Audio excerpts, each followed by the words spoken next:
అమ్మ జీవితాన్ని నాశనం చేశావు, అదే చేతులతో ఆ అమ్మాయి మెడలో తాళి కట్టి కొత్త జీవితాన్ని ఇవ్వు.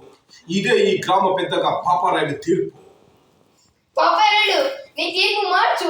ఆపరా ఆపరా ఆపరా, అంతకు మించి ఒక్క మాట ఎక్కువ మాట్లాడడం నీ నాలుక జీలేస్తా. నా కళ్ళలోకి సూటిగా చూసి మాట్లాడడానికి భయపడే నువ్వు నా తీర్పుగా ఎదురు చెప్తావు. నీ ప్రాణాలు తీస్తా. బంధం బంధుత్వం కథరా నాకు కావలసింది. నాకు కావలసింది నీతి, న్యాయం, ధర్మం. పుట్టిన పుట్టుక కథరా ముఖ్యం. నాకు ముఖ్యం జరిగిన అన్యాయం, జరగాల్సిన న్యాయం.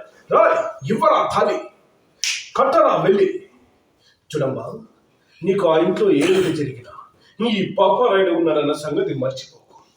ఇదే ఈ గ్రామ పెద్దగా పాపారాయుడు తీర్పు.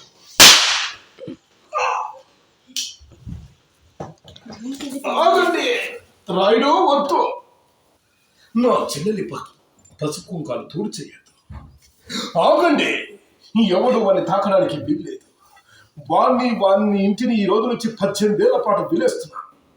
వాడితో కానీ వాడి కుటుంబం కానీ ఎవరు మాట్లాడకూడదు. వాడి ఇంటి మంచి చెడ్డలకి ఎవరు వెళ్ళకూడదు. ఆఖరికి వాళ్ళ ఇంట్లో పచ్చి మంచినీళ్ళు కూడా ఎవరు ఉండకూడదు.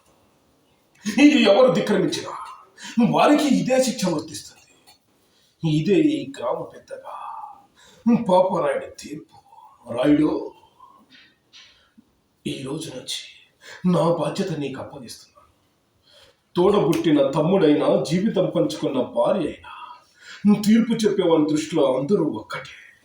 న్యాయం మన ఊపిరి, ధర్మం మన ప్రాణం. ఏ క్షణమైతే మనం తప్పుడు తీర్పిస్తామో ఆ క్షణమే మనం చచ్చిపోయినట్టు లెక్క. గుర్తుంచుకో.